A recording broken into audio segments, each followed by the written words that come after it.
Hello everyone, मी Akshay Jain, Vidyasagar share market institute वाशिमवरून.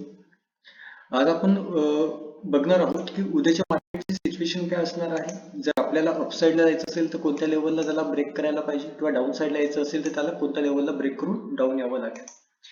जसं की आपण कालपर्यंतच्या व्हिडिओमध्ये बघितलेलं होतं की या की निफ्टीला एक मोठा रेजिस्टन्स आहे. तो मोठा रेजिस्टन्स निघून येतोय 24,350चा रेजिस्टन्स निघून येतोय. जर निफ्टीने या रेजिस्टन्सच्या वरती जर क्लोज दिले असेल, 15 मिनिटाच्या कॅन्डलने क्लोजिंग दिली असेल, तर आपल्याला इंट्राडे मध्ये अपसाईडला जायचं आणि त्या अपसाईडला जात असताना आपल्याला 24,500 ते 5,500 पर्यंतचे लेवल आपल्याला बघायला मिळू शकतात. पण तसंच जर डाऊन साईडला यायचं असेल तर निफ्टीने जवळपास 24,130 या लेवलच्या खाली 15 मिनिटाच्या कॅन्डलने क्लोजिंग दिली असेल तर आपल्याला इंट्राडेच्या लेवलमध्ये डाऊन साईडला ट्रेड करायचं आहे. पण त्याच प्रकारे जर आपल्याला या ठिकाणी लॉंग पर्पज असेल आपला, की त्याला आपल्याला होल्ड करून जर त्याला बाय करायचं असेल, तर आपल्याला निफ्टीचा जो महत्वाचा रेजिस्टन्स तो निघून येत होता 24,500 ते 5,500 रेजिस्टन्स आहे. जोपर्यंत 24,500 5,500 या रेंजच्या वरती निफ्टी क्लोजिंग देणार नाही वन डेच्या कॅन्डलमध्ये, तोपर्यंत आपल्याला निफ्टी मध्ये कोणत्याही प्रकारच्या अपसाईडला लेवल बघायच्या नव्हत्या. तर त्यामध्ये बघा, 15 मिनिटाच्या कॅन्डलवर आलो होतो आपण. 15 मिनिटाच्या कॅन्डलवर तुम्हाला मी कालपर्यंतच्या जे लेवल लिहून दिलेला होता तो लेवल होता 24,350 च्या वरती. जर 15 मिनिटाच्या कॅन्डलने क्लोजिंग दिली असेल तर आपल्याला इंट्राडे मध्ये निफ्टीमध्ये अपसाईडला बाय करायचा आहे. व त्याच प्रकारे आपला जो सपोर्ट निघून येत होता तो सपोर्ट 24,130 चा हा सपोर्ट निघून येत होता. आणि 15 मिनिटाच्या कॅन्डलने या सपोर्टच्या खाली जर क्लोजिंग दिली असेल तर आपल्याला पुट साईडला बघायचं होतं. तर दिलेल्या लेवल प्रमाणे आज निफ्टीने 15 मिनिटाच्या कॅन्डलने त्या सपोर्टच्या खाली क्लोजिंग दिल्यानंतर तुम्हाला नेक्स्ट सांगितलं होतं की या ठिकाणी नेक्स्ट सपोर्ट निघून येतोय आपला 24,850 हा आपला एक सपोर्ट निघून येतोय. तर त्या सांगितल्याप्रमाणे निफ्टी आपली त्या लेवल पर्यंत आलेली आहे आणि त्या लेवलला रिॲक्ट करून शेवटच्या काही 15 मिनिटांमध्ये एक अपसाईडला त्याने एक मुवमेंट दिलेली आहे. आता निफ्टीसाठी जो महत्वाचा जो सपोर्ट आहे तो सपोर्ट निघून येतोय आपला 23,850. आता सपोज 23,850 उद्याला जर 23,850 च्या खाली 15 मिनिटाच्या कॅन्डलने क्लोजिंग दिली असेल तर आपल्याला निफ्टीमध्ये एक खूप मोठ्या प्रमाणे डाऊन साईड मुवमेंट बघायला मिळेल. व ती डाऊन साईड मुवमेंट आपला सेकंड सपोर्ट निघून येतोय 23,500. या 23,500 आपला हा महत्वाचा सपोर्ट असेल. जर 15 मिनिटाच्या कॅन्डलने 23,850 च्या खाली जर क्लोजिंग दिली असेल तर आपल्याला नेक्स्ट टार्गेट निघून येते 23,535. आता त्याच प्रकारे जर सपोज निफ्टीने इथून अपसाईडला गेली तर इथून अपसाईडला गेल्यानंतर त्याने वरच्या साईडला कोणते लेवल ब्रेक केल्यानंतर आपल्याला अपसाईडचे लेवल बघायचे ते बघूत आपण. जर आता निफ्टीने 23,950 वरून जर अप जात असेल तर निफ्टीने 15 मिनिटाच्या कॅन्डलने 24,123 च्या वरती त्याने क्लोजिंग देणे महत्वाची आहे.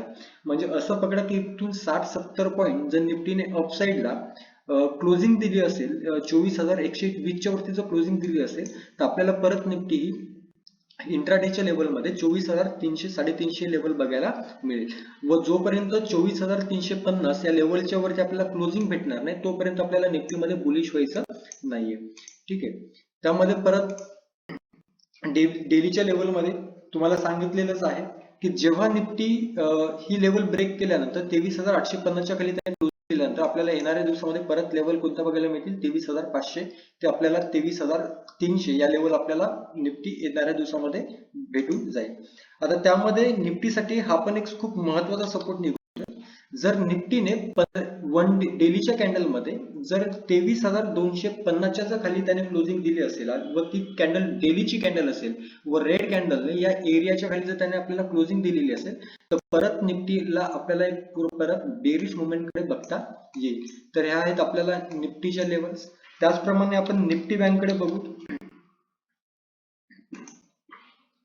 निफ्टी बँक मध्ये पण काल आपण लास्ट व्हिडिओमध्ये जे तुम्हाला लेवल सांगितलं होतं त्या लास्टच्या व्हिडिओमध्ये तुम्हाला हेच लेवल सांगितले होतात की जोपर्यंत निफ्टी बँक ही 52,600 च्या वरती क्लोजिंग देणार नाही तोपर्यंत आपल्याला बँक निफ्टीमध्ये अपसाईडची लेवल बघायची नाही.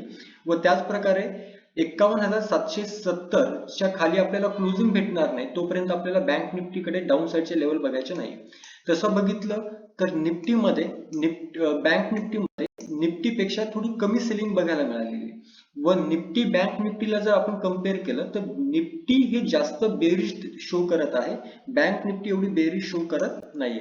उद्याच्या लेवल आपल्याला बँक निफ्टी मध्ये काय बघायला मिळते, जर हा एक महत्वाचा सपोर्ट निघून येतोय 51,765 हा एक महत्वाचा सपोर्ट आहे.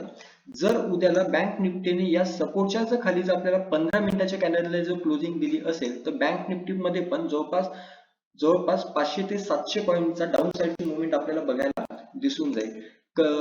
जेव्हा बँक निफ्टी 51,765च्या खाली जेव्हा आपल्याला क्लोजिंग देईल त्यावेळेस आपल्याला नेक्स्ट टार्गेट निघून येते आपल्याला 51,180 व त्याच प्रकारे जर आपल्याला अपसाईडला बघायचं असेल तर उद्याच्या डेटसाठी एक महत्वाची रेजिस्टन्स निघून येतोय, तो महत्वाचा रेजिस्टन्स निघून येतोय 52,232 चा रेजिस्टन्स निघून येतोय.